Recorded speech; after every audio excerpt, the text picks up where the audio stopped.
तो मेरे पास देखिए केला लगा हुआ है और केला छोटे से पौधे में लगा हुआ है। इतना बड़ा गुच्छा है, ये G9 का, हालांकि इतना बड़ा गुच्छा होता नहीं है। तो इसका कारण क्या है कि क्यों इतने बढ़िया बढ़िया केले और मार्केट की तरह छोटे केले कहते हैं, छोटे नहीं, देखिए फुल साइज केला है जो मार्केट में आप लेते हैं, मिठास भी पूरी है।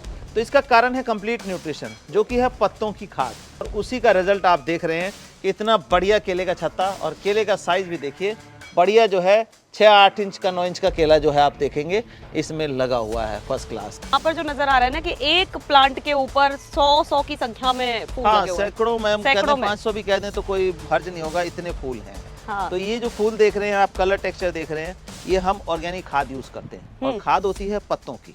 अच्छा, पत्तों को बैक्टीरिया में डिकम्पोज करते हैं, पूरा 1 साल का समय लगता है। 1 साल में तैयार 1 साल में तैयार होता है। आमतौर पर आपने देखा होगा पपीता 1-2 लगता है, लेकिन यहाँ देखिए कि ये नीचे से ऊपर तक लगता गया है। पहले भी पपीता लगता रहा है और ऊपर भी फुल फ्लैश पपीता लगा हुआ है। तो इसका भी कारण क्या है, साल में 2 बार हम पत्तों की खाद इसके जड़ के चारों साइड खोद के डाल देते हैं। तो दोस्तों, आपने देखा कि सभी फ्लावरिंग और फ्रूटिंग प्लांट्स का जो राज है वो है पत्ती खाद। जैसा कि मेरे पीछे आप देख रहे हैं कि जबरदस्त लेवल पर यहाँ पर बहुत सारी पत्ती खाद बनी हुई है। तो आज यहाँ के गार्डनर के पास हम आ गए हैं और पूरा राज जानने के आए हैं कि आखिर कैसे ये पत्ती खाद तैयार होती है और कैसे ये सभी खादों से बेस्ट है और इनके गार्डन के लिए ये सुपर खाद बनी हुई है। तो ज्यादा देरी नहीं करते, लेते हैं पूरी जानकारी। इससे पहले यदि अभी तक आपने अपने YouTube चैनल यूनिक फार्मिंग को सब्सक्राइब नहीं किया है तो अभी सब्सक्राइब करें, साथ ही बेल आइकन भी दबाएं ताकि आगे आने वाली वीडियोस की नोटिफिकेशन आपको मिलती रहे।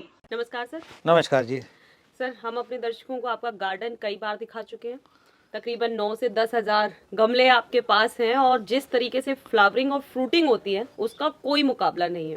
हर बार हम आपसे ये जानना चाहते हैं कि आखिर वो क्या ऐसी चीज़ या वो क्या ऐसा जादू आप अपने पौधों में करते हैं जिसका राज वो इतने अच्छी फ्लावरिंग और फ्रूटिंग है।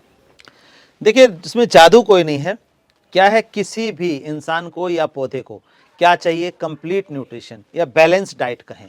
अब हमारे में जाते हैं, हम इतना कुछ खाते हैं, इसके बाद भी डॉक्टर के पास जब बोले विटामिन ए की कमी है, विटामिन बी की कमी है, विटामिन सी की कमी है जी, आयरन की कमी हो गई, कैल्शियम की कमी हो गई। तो इसी तरह हमारा जो पौधा है वो भी एक जीता जागता एग्जाम्पल है हमारे, और उसको भी calcium, phosphorus, zinc, iron, boron, potash rich fertiliser चाहिए होता है। तो आपको वो रिजल्ट फुल देगा, चाहे वो फल है या फूल है, कलर है, टेक्सचर है, साइज है। आपने डेलिया हमारा देखा कि वो 15-15, 14-14, 16-16 इंची के डेलिया हो जाते हैं और 10 इंची का गमला होता है। उसका रीजन क्या है, यही फर्टिलाइजर है। तो फर्टिलाइजर में मैं बताऊं कि लोग बाग क्या सोचते हैं कि हम गोबर की खाद डाल रहे हैं और सब कुछ पूरा हो जाएगा, या वर्मी कंपोस्ट डाल रहे हैं सब पूरा हो जाएगा, हम तो डाल रहे हैं जी, हर महीने डाल रहे हैं। बट क्या है, उनका सोचना भी गलत नहीं है। उनका सोचना इसलिए है कि हमारे जो पूर्वजों ने खेती की, आज से 30 साल 40 साल पीछे जाइए तो सिर्फ गोबर खाद की खेती होती थी, है ना। तो गोबर खाद की खेती होती थी, उसी से सब कुछ होता था। तो वो माइंड में यही है कि इसी से सब कुछ हो जाता था। लेकिन डिफरेंस कहाँ आता है, हम पत्तों की खाद यूज कर रहे हैं और क्यों कर रहे हैं, वो डिफरेंस देखिए। वो लोग करते थे तो पशु जो है पहले खुला चारा चरते थे, हजारों तरह के पेड़ पौधे खा करके आते थे। तो उस टाइम का दूध भी कहते थे, गाय का दूध, माँ का दूध बराबर का दर्जा दिया जाता था। बिल्कुल सही। तो वो दूध में भी, गौमूत्र में भी और गोबर में भी सारे न्यूट्रिशन मिल जाते थे, तो उससे खेती हो जाती थी। लेकिन आज क्या हो गया है, मॉडर्न टाइम हो गया, चारागाह तो रहे ही नहीं, केमिकल से घास उगाते हैं, यूरिया डीएपी मार के, और उसको खिलाते हैं। तो उसमें नाइट्रोजन की फुल मात्रा है, प्लांट की अच्छी ग्रोथ होगी, बट फ्लावरिंग और फ्रूटिंग भूल जाइए। तो उसका अल्टरनेट क्या है, केमिकल डाल के भी वो बात नहीं आती। तो अल्टरनेट ये रह गया कि आप देखें पेड़ पौधे तो हर जगह है ही हैं। कहीं पार्कों में, आप दिल्ली में जाएं, बॉम्बे में जाएं, कहीं भी जाएं, पार्क है और पेड़ पौधे आपको नेचुरल लगे मिल जाएंगे। और ये होता है पतझड़ का समय, दिसंबर, जनवरी, फरवरी जो है पतझड़ का समय होता है, पत्ते झड़ते हैं। तो हम उन पत्तों को बैक्टीरिया में डिकम्पोज करते हैं, यानी कि एक लेयर पत्तों की काट के लगा दी, उसमें बैक्टीरिया डाल दिया, वेस्ट डिकम्पोजर बैक्टीरिया होता है, फिर दूसरी लेयर डाली, तीसरी लेयर डाली, और पूरी बारिश होने देते हैं उसके ऊपर। तो हमारा लगभग 1 साल का समय लगता है। और आप 1 साल बाद देखिए कि ये जो आप देख रहे हैं ये कोई गोबर नहीं है, ये जो आप देख रहे हैं गोबर नहीं है। गोबर में ये अगर होता तो ये प्लास्टिक ये नहीं नज़र आता आपको। तो पत्तों के साथ कुछ प्लास्टिक भी आ जाता है जब इकट्ठा करते हैं, तो वो प्लास्टिक मशीन में कट के ये कंडीशन आई है। तो गोबर में प्लास्टिक तो नहीं आएगा। आप ऊपर और देखिए, ये देखिए, ये मैं दिखा रहा हूँ, ये देखिए, आप इसमें पत्तों का रेजिड्यू साफ साफ देख सकते हैं, है ना। ये कटे हुए पत्ते हैं। तो ये ऊपर रह गया, तो ये गला नहीं है, नीचे का सारा गल चुका है। तो इसका हम लिक्विड और सॉलिड दोनों बनाते हैं, इसी को हम टोटल पौधों में यूज करते हैं। अब रिजल्ट आपके सामने है, चाहे वो ड्रैगन फ्रूट दिसंबर में लग रहा हो, अमरूद का साइज देखिए, टेस्ट देखिए, नींबू देखिए, कोई भी, और फूल के तो कलर और टेक्सचर आपने देखे ही हैं। तो तकरीबन हम 1 साल लगता है इस खाद को बनाने हाँ 1 साल लगता है। लोग कहते हैं, लोग बाग मैंने देखा है कि जी 3 महीने में बन जाता, 2 महीने में बन जाता, लेकिन मेरा जो अपना एक्सपीरियंस है 1 साल से पहले पूरा अच्छी तरह से डिकम्पोजर तैयार। डालने के बाद भी। हाँ जी, डिकम्पोजर डालने के बाद भी। और मैं अभी से नहीं बना रहा हूँ, 2020 से, कोविड के बाद से हमने शुरू किया तो बना रहा हूँ, और उसका एक्सपीरियंस देखता हूँ मैं। हर साल तकरीबन कितना आप पत्ती खाद बनाते हैं? मैं हर साल बनाने की बात करूँ तो मेरा 100-125 ट्रॉली पत्ते आते हैं हर साल। और बन के क्या तैयार होगा? 10 ट्रॉली, 7 ट्रॉली 100-125 ट्रॉली, मतलब आपके पत्तों यहाँ पत्ते आएंगे पत्ते आएंगे, कट के लेयर लगेगा, और तकरीबन 10 ट्रॉली यहाँ से आप पत्ती खाद निकालते हैं। निकालते हैं। अरे बाप रे, इतने सारे पत्ते कहाँ से आते हैं सर? पत्ते हमारे करनाल में भी बहुत हैं, जगह जगह जो सड़क किनारे पेड़ लगे हुए हैं, आप वहाँ सबसे से कलेक्ट करते हैं, करवाते हैं वो सब? हाँ, लड़कों को बोल रखा है, हमें तो ये कर रखा है, एक ट्रॉली लाओगे 1000 रुपये दे देंगे या 800 रुपये दे देंगे, तो वो उस पर्पज से काम करते हैं। काटना, डिकम्पोज करना, वो हमारा काम है। पूरा साल लगता है इसमें, लेकिन रिजल्ट है फिर गजब रिजल्ट। हल्का रहेगा, और ये क्या होता है, मिट्टी को पोरस बना देता है, मिट्टी में फंगस नहीं आने देता बिल्कुल भी।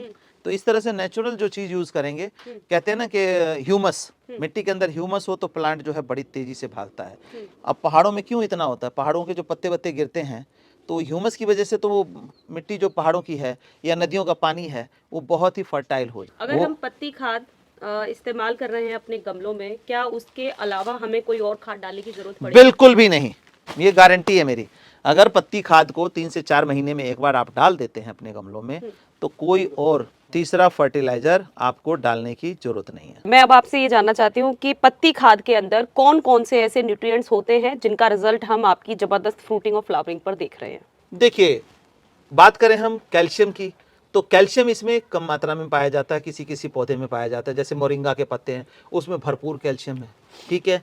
और हम उसकी बात करें, पोटास की बात करें, आयरन की बात करें, मैग्नीज की बात करें, बोरोन की बात करें, तो अकेले केले का जो वेस्ट है, चाहे केले का छिलका हो, केले का पत्ता हो, केले का जो स्टेम है वो है, उसके अंदर देखिए भरपूर आयरन मिलेगा आपको, भरपूर आयरन मिलेगा। और आयरन के साथ साथ मैग्नीज मिलेगा, बोरोन मिलेगा, पोटास बहुत बढ़िया मात्रा में होता है, जो कि फूलों के कलर के लिए और फ्रूट में मिठास के लिए बहुत अच्छा जाना जाता है। तो हम यही केमिकल में डालें तो वो रिजल्ट आपको नहीं मिलता है। आप कौन कौन से पत्ते, जैसे आपने 1-2 पत्ते मुझे यहाँ गिनाई दिए, अधिकतर इस खाद के अंदर किन किन पौधों के देखिए, इन पत्ते खाद के इस्तेमाल अंदर हुए हैं? बात करें हम, तो इसमें हम बात करें 60 से 70% हम केले का वेस्ट यूज कर रहे हैं। अच्छा, केले का।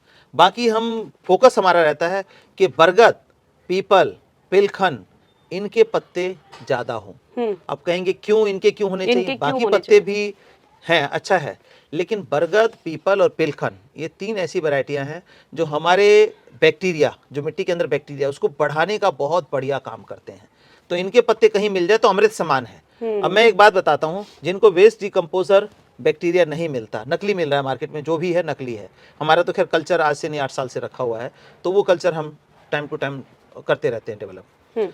जिनको नहीं मिलता है, तो पीपल का जो 10-20 साल पुराना पेड़ हो या बरगद का हो, कम से कम होना चाहिए 10-20 साल पुराना, उसके नीचे की मिट्टी लाइए, दही और गुड़ मिलाइए, मिट्टी डाल दीजिए, वो बैक्टीरिया डेवलप हो जाएगा। तो वो बैक्टीरिया वहाँ मौजूद है, पीपल बरगद के नीचे। तो इसलिए हमारी कोशिश ये रहती है कि चाहे 2000 रुपये की ट्रॉली दे, हम पीपल बरगद का जो पत्ता है वो जरूर प्रेफर करते हैं इसमें। और केले का तो आता ही आता है हमारा, और उसका हम इस्तेमाल काट करके इसको कर रहे हैं। हाँ, पहले आप इसे कटर से कट करते हैं, छोटे छोटे पीसेस में, मतलब छोटे पीसेस। देखे ना आपने, ये देखा ना, ये देखो, ये दिख रहा है आपको, तो ये सब वही है, लेकिन ये छोटे छोटे पीसेस हैं, ऊपर की लेयर ऐसी रह गई, देखिए बिल्कुल सही। तो इसको पानी, मॉइस्चर प्रॉपर चाहिए। कई लोग कहते हैं हमने डाल दिया गमले में, गला नहीं, तो जब तक पानी नहीं जाएगा इसमें, तब तक बैक्टीरिया जो है ट्रेवल नहीं करेगा। बैक्टीरिया जब तक ट्रेवल नहीं करेगा तब तक ये इस फॉर्म में नहीं आएगा। जैसे आप देखिए, ये देख रहे हैं, ये है और ये है, तो इसको पत्ता दिखाई दे रहा है इसमें, और इसको हम तोड़ें तो देखो बिल्कुल ठीक है, गल चुका है, बिल्कुल खत्म हो चुका है।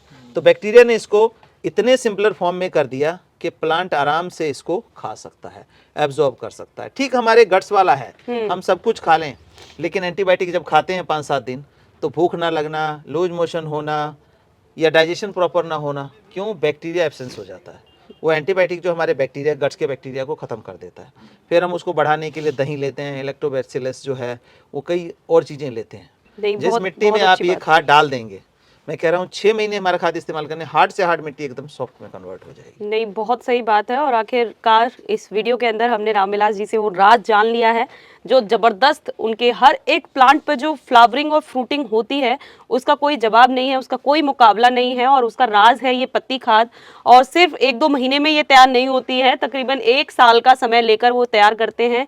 अधिकतर उन पत्तों का इस्तेमाल करते हैं जिनमें बहुत ज़्यादा न्यूट्रिएंट्स वैल्यू होती है, जिसकी वजह से उन्हें और कोई खाद डालने की ज़रूरत पड़ती ही नहीं है। तो मुझे लगता है कि पूरी जानकारी आपको इस वीडियो में मिल गई है। अगर इसके अलावा आप कोई जानकारी चाहते हैं तो वीडियो में नंबर दिया है, आप सीधे संपर्क कर सकते हैं। इवन उनसे ये पत्ती खाद मंगा भी सकते हैं। मुझे लगता है पूरी जानकारी आपको ज़रूर पसंद आई होगी। तो वीडियो को लाइक एंड शेयर करना ना भूलें और चैनल को सब्सक्राइब करें। धन्यवाद।